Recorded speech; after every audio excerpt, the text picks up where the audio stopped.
Bonjour à tous, ravi d'être avec vous sur Radio CHU. Vous êtes dans Pop Culture, votre émission 100% culture avec jeux vidéo, films, séries, livres, high-tech. Et aujourd'hui, je suis avec Léa. Salut Léa. Salut Dorian. Léa, tu as pu assister aux répétitions des Enfoirés à l'Arena. Et oui, j'ai assisté la veille du premier concert, des répétitions qui d'ailleurs étaient ouvertes aux bénéficiaires des Restos du Cœur de la région. C'est une jolie initiative. Et les bénéfices du concert seront, on le rappelle, intégralement reversés aux Restos du Cœur, bien sûr. Les Enfoirés fêtent leurs 30 années.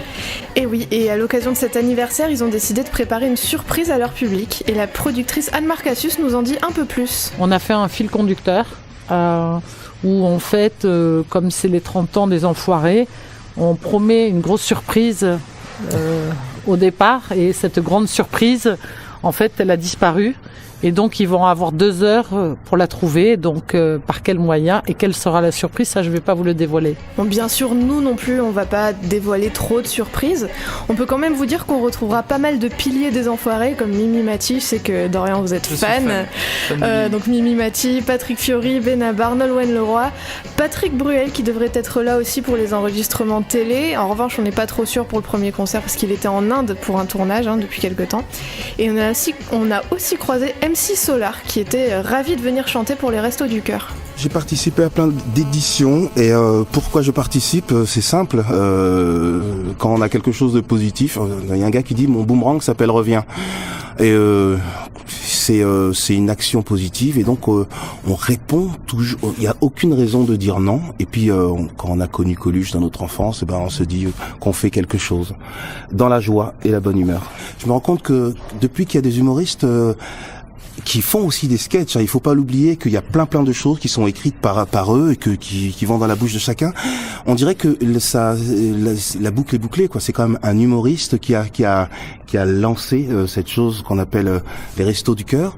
Et depuis quelques années, heureusement qu'ils sont là, quoi. C'est un retour, voilà, ça dynamise et puis c'est un retour à quelque chose qui n'est pas farfelu finalement. Et du côté des nouveaux ? Pas mal de nouveaux, oui, cette année, notamment Isabelle Nanty, qui est bien connue pour son rôle dans Les Tuches, Pauline Lefebvre, l'ex-Miss Météo de Canal+, Claudio Capéo, ou encore Malik Bentala, l'humoriste, qui était lui tout impressionné par l'ambiance. Je ne comprends pas du tout ce qui se passe depuis mon arrivée. Je suis entraîné, j'ai l'impression d'arriver en colonie de vacances, de faire partie du groupe Écureuil qui va faire du tir à l'arc et des pistes bleues. Vraiment, je me laisse porter. Tout le monde me voit un peu en panique, mais tout le monde me dit t'inquiète pas, laisse-toi porter. C'est ce que je fais depuis tout à l'heure. D'ailleurs, on m'a porté pour venir ici. Et franchement, je me régale et c'est un plaisir de voir une salle comme ça, de voir que les gens ont répondu présent pour les 6 spectacles. Dieu sait que c'est compliqué aujourd'hui de pouvoir se payer des places de spectacle. Et les salles sont pleines pour la bonne cause. Donc, je suis ravi. J'ai hâte d'enfiler mes costumes. J'ai fait des essayages tout à l'heure, mais c'est extraordinaire. C'est un vrai plaisir. Vous savez, quand je voyais les spectacles à l'époque des Restos du Cœur à la maison, je me suis toujours dit que si un jour j'avais la chance de faire un métier qui pouvait me permettre d'aider ceux qui en ont le plus besoin à travers le rire, à travers le chant, je le ferai. Voilà, je trouve la cause noble et pour continuer l'héritage de Coluche, en espérant forcément que dans quelques années, je n'imagine pas Coluche. Enfin, je pense pas que Coluche se disait à l'époque dans 30 ans il y aura encore les Restos du Cœur. Et j'espère que dans quelques années, les gens n'auront plus besoin des restos pour pouvoir manger à leur faim. C'est quelque chose de très important. Mais tant que certains sont dans le besoin, on fera en sorte de les aider à travers l'humour et la musique. Je donne de ma personne sur scène. Déjà, je chante, mais vous savez, je chante avec de l'humour. Et là, c'est terrible parce que je vais devoir chanter en étant un peu premier degré. Et quand je suis entouré de chefs et de patrons comme MC Solar ou comme plein d'autres autour de moi, je me fais entraîner par des vrais pros et voilà, j'espère les entraîner à travers les sketchs à mon tour après. Vous avez eu un coach ? Coach vocal ? Ouais. Non, j'ai déjà un coach sportif, ça me prend beaucoup d'oseille. Donc vraiment, je roule pas sur l'or encore. Je me concentre sur le coach sportif vu mon corps et le coach vocal viendra par la suite. Mais si je peux faire rire en chantant, je prends aussi. Un autre nouveau dans la troupe, c'est Slimane qui avait été révélé dans The Voice et notamment avec son single Padam Padam on arrive. Et oui, et lui aussi nous a accordé un petit moment entre 2 répétitions. Moi je suis né en 89 donc on est de la même année les Enfoirés et moi.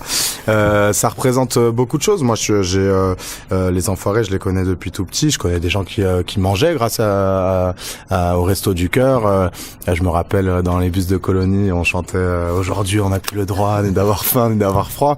Et c'est vrai que voilà, être là aujourd'hui pour faire partie de cette troupe incroyable, c'est je suis très reconnaissant, respectueux de tout ce qui a été fait et très fier aujourd'hui de pouvoir apporter ma petite pierre à l'édifice. Et puis c'est un rendez-vous familial, je me revois avec mes parents passer des soirées en famille devant et me dire ouais, c'est incroyable tout ce que font ces stars comme ça. Et puis aujourd'hui je suis là, on en parlait avec Tal et moi, on se connaît depuis qu'on est tout jeune. Elle me dit, tu te rends compte aujourd'hui voilà, on est ensemble, on est sur les enfoirés. C'est vrai que c'est une vraie fierté de pouvoir être là. Bien sûr, j'ai le track, c'est un énorme show, on n'a pas beaucoup de répétitions, voilà, on doit faire avec beaucoup d'infos. Donc bien sûr, j'ai le track. Après je me dis que c'est tellement pour une cause énorme que ça va nous donner des ailes, en tout cas j'espère. Sincèrement, j'ai vraiment grandi avec des gens qui mangeaient vraiment grâce aux enfoirés. Donc à partir de ce moment-là, quand t'as vu des mamans revenir avec des courses parce qu'ils étaient partis au resto, tu l'oublies jamais et être là. Et bien sûr que quand je suis là et quand je suis sur scène, je repense à ces moments-là, je repense à cette maman que je voyais revenir avec des briques de lait, avec des pâtes, avec du riz. Et ça, faut jamais l'oublier. Et on le rappelle, bien sûr, tout ça c'est au profit des Restos du Cœur. Et oui, on le rappellera jamais assez, tous les artistes sont bénévoles, même les frais de déplacement et de logement sont entièrement pris en charge par TF1 qui diffusera le concert au mois de mars. Ce qu'on sait moins, c'est que l'organisation elle-même est faite en grande partie par des bénévoles. Tout ce qui est service à la cantine, cuisine, chauffeur, placement dans la salle, tout ça ce sont des bénévoles des Restos du Cœur de la région qui accueillent le concert. On va terminer ce pop culture avec le single 2019 On Trace de Vienne. À bientôt Léa. À bientôt Dorian.